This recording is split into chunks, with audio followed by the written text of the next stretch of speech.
अस्सलाम वालेकुम dear student, मेरा नाम डॉक्टर अमीन साजिद और हमारा आज का जो लेक्चर है वो बायोलॉजी का है। हम लेक्चर नंबर 15 जो है बायोलॉजी का डिस्कस कर रहे हैं। बायो एनर्जेटिक्स के चैप्टर को हम डिस्कस कर रहे थे। उसमें हमने जो लास्ट टाइम लेक्चर नंबर 14 में जो टॉपिक पढ़ा था दैट वाज रेस्पिरेशन। रेस्पिरेशन की हमने टाइप्स देखी थी, एरोबिक रेस्पिरेशन और एनारोबिक रेस्पिरेशन। उसके साथ हमने देखा क्या था कि एरोबिक और एनारोबिक रेस्पिरेशन का जो पहला फेज़ होता है जिसमें ग्लूकोज की ब्रेकडाउन से पायरुविक एसिड के दो मॉलिक्यूल्स बनते हैं वो सेम होता है। लेकिन उसके बाद एरोबिक रेस्पिरेशन में कंप्लीट ब्रेकडाउन होती है पायरुविक एसिड मॉलिक्यूल्स की और वो कार्बन डाइऑक्साइड और वाटर में कन्वर्ट हो जाते हैं।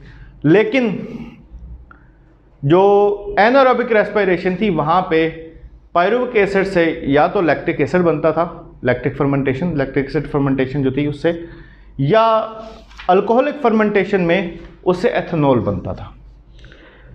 हमारा आज का टॉपिक है मैकेनिज्म ऑफ रेस्पिरेशन।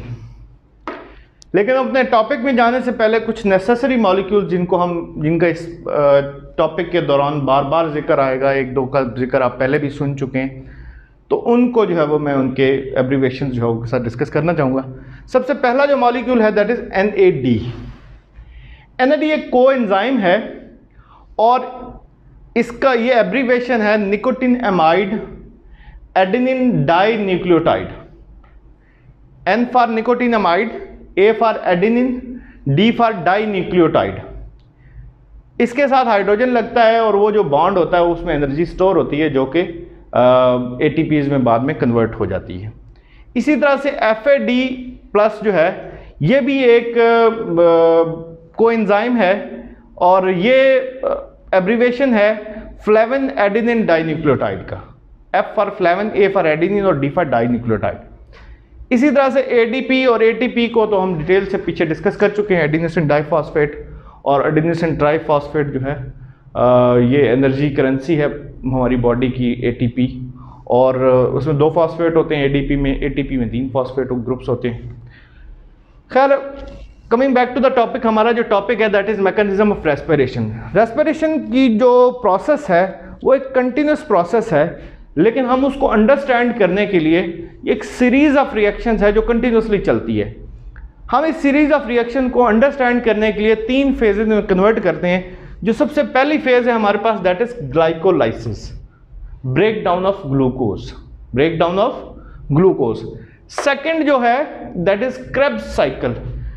ये एक सर हैंस क्रेब्स एक साइंटिस्ट था, उसने ये जो रिएक्शंस थे ये डिस्कवर किए थे। That's why the series of reactions is named after sir Hans Krebs, the Krebs cycle. तीसरा जो इसमें फेज है that is electron transport chain. यहाँ पे जो वो एनर्जी स्टोरिंग मॉलिक्यूल्स जो है जो कोएंजाइम्स हमारे रिड्यूस हुए होते हैं उनको वापस जो है वो उनकी ऑक्सीडेशन करके तो उनमें से एनर्जी जो है वो ATP की मॉलिक्यूल्स को प्रोडक्शन जो है उसको हम कहते हैं इलेक्ट्रॉन ट्रांसपोर्ट चेन। अगर हम सबसे पहले ग्लाइकोलाइसिस की बात करें, जो पहला फेज है, तो ग्लाइकोलाइसिस जो है वो साइटोप्लाज्म में होती है और इसमें ऑक्सीजन की इन्वॉल्वमेंट नहीं होती। ग्लाइकोलाइसिस के प्रोसेस में ये अगर आप रिएक्शंस को देखें तो इसमें ऑक्सीजन की इन्वॉल्वमेंट नहीं है, इसलिए ये दोनों तरह की रेस्पिरेशन, एरोबिक और एनारोबिक दोनों तरह की रेस्पिरेशन में ये प्रोसेस सेम होता है। क्योंकि इसमें ऑक्सीजन की इन्वॉल्वमेंट नहीं होती इसलिए एरोबिक एनारोबिक दोनों तरह की रेस्पिरेशन में रिएक्शन इसी तरह से होता है। इसमें होता ये है कि ग्लूकोज का एक मॉलिक्यूल जो है उसकी ब्रेकडाउन होती है, उससे एक ADP का मॉलिक्यूल जो है वो कन्वर्ट हो और साथ NAD+ का एक मॉलिक्यूल जो है वो कन्वर्ट होते हैं, जो इससे एनर्जी रिलीज होती है उससे ATP में और NADH में, और इसके साथ साथ हमें 2 पायरुविक एसिड के मॉलिक्यूल्स मिलते हैं।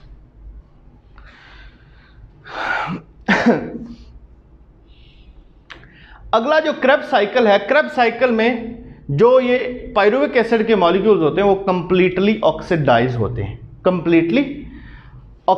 होते हैं और उसके साथ NADH, FADH और ATP के मॉलिक्यूल्स बनते हैं। पायरुविक एसिड जो है वो ज्वाइन करता है एसिटाइल कोएंजाइम A के साथ और acetyl coenzyme A coenzyme A के साथ ज्वाइंट करके एसिटाइल कोएंजाइम ए बनाता है। ये कोएंजाइम ए जो है, इसकी एसिटाइल कोएंजाइम ए की ब्रेकडाउन होती है, कोएंजाइम ए इसमें से रिलीज हो जाता है और उसके साथ कार्बन डाइऑक्साइड, एटीपी, NADH और FADH के मॉलिक्यूल्स इसमें बनते हैं। ये जो NADH और FADH के मॉलिक्यूल्स हैं, इनकी फिर जो है वो इसमें जो है वो ऑक्सीडेशन होती है और ऑक्सीजन यहाँ पे ऐड होती है। ऑक्सीजन ऐड होने के बाद ये जो हाइड्रोजन मॉलिक्यूल्स हैं, एटम्स हैं, वो मिलकर ऑक्सीजन के साथ वाटर बनाते हैं और इनके बॉन्ड्स के टूटने से ATP, NAD+ और FAD+ बनते हैं। इस तरह से जो रेस्पिरेशन का प्रोसेस है, ग्लूकोज की ब्रेकडाउन का जो प्रोसेस है, वो कंप्लीट हो जाता है। जो इलेक्ट्रॉन ट्रांसपोर्ट चेन है, ये फाइनल स्टेप है सेलुलर रेस्पिरेशन का। इसमें ट्रांसफर ऑफ इलेक्ट्रॉन होता है एक इलेक्ट्रॉन चेन के ऊपर। ये एक इलेक्ट्रॉन चेन है, इलेक्ट्रॉन्स पहले वहाँ से ट्रांसफ़र हुए, इन मॉलिक्यूल्स को NAD+ को NADH में कन्वर्ट किया, उसके बाद FAD+ को FADH में कन्वर्ट किया। अगले स्टेप में ऑक्सीजन की एडिशन से ये जो मॉलिक्यूल, जहाँ जो एडिशन ऑफ हाइड्रोजन जो हुआ था, जो इनकी रिडक्शन हुई थी, वो ऑक्सीडेशन का प्रोसेस होगा, ऑक्सीजन का एडिशन होगा और इन मॉलिक्यूल्स की ब्रेकडाउन होगी। इन मॉलिक्यूल्स के जो इसमें जो प्रोटॉन्स जो ऐड हुए थे, वो जो है इसमें से निकलेंगे और उससे एनर्जी जो है वो रिलीज होगी, उससे ATP के मॉलिक्यूल्स बनेंगे।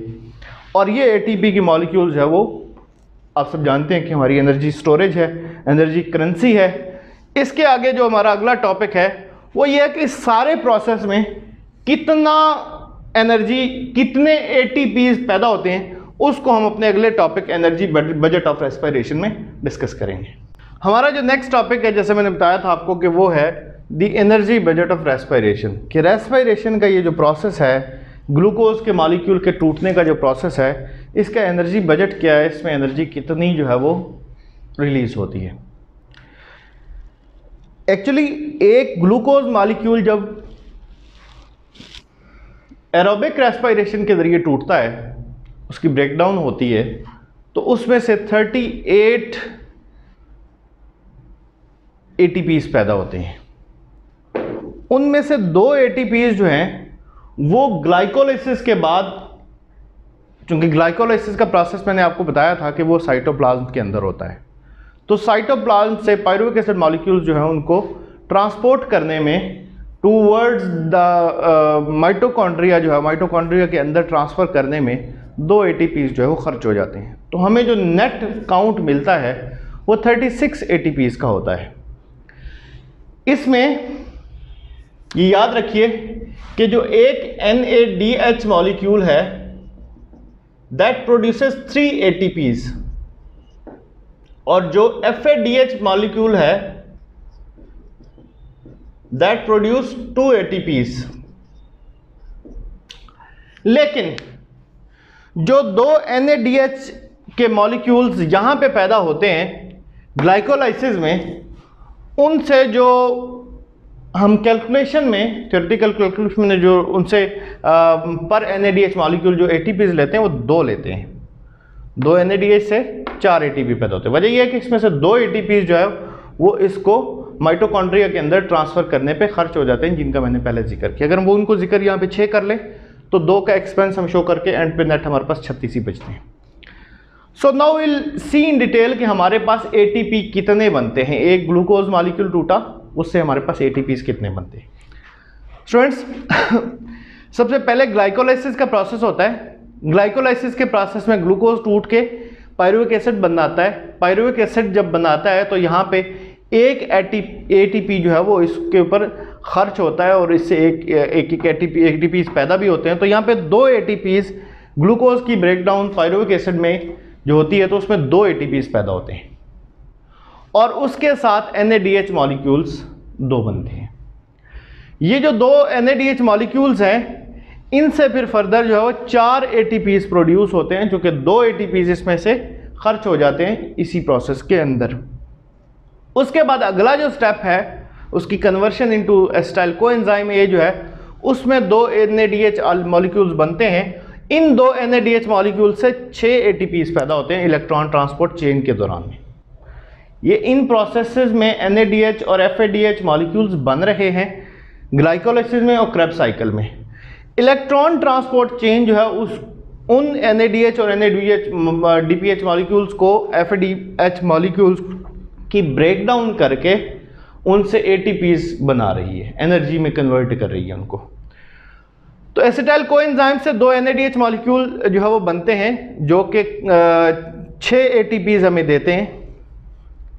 इसी तरह से क्रेब्स साइकिल के दौरान 6 NADH मॉलिक्यूल्स बनते हैं, 2 FADH मॉलिक्यूल्स बनते हैं और इसके 6 हमें 18 ATPs देते हैं और इसके FADH के चूंकि एक मॉलिक्यूल 2 ATP देता है तो ये 4 ATPs ये देते हैं। अगर इस सारे को हम कैलकुलेट करें तो हमारे पास जो नेट ATPs आते हैं वो आते हैं 36 ATPs। ये हमारा एनर्जी चार्ट है कि किस तरह से जो है वो ATPs कितने पैदा होते हैं।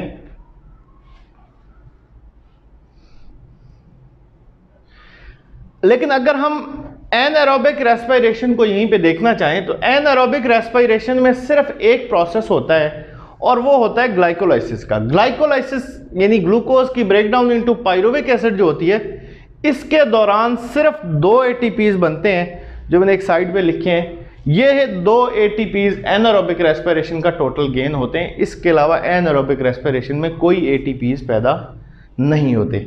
हमारा ये आज का टॉपिक यहीं तक था। इंशाल्लाह हम अपने अगले लेक्चर में जो रेस्पिरेशन के हवाले से कुछ एक्सपेरिमेंट्स हैं उनको देखेंगे और जो डिफरेंसेस हैं between respiration and photosynthesis, aerobic और एनारोबिक रेस्पिरेशन के जो डिफरेंसेस हैं उनको इंशाल्लाह हम डिस्कस करेंगे। जज़ाकुमुल्लाह खैर। अस्सलाम वालेकुम।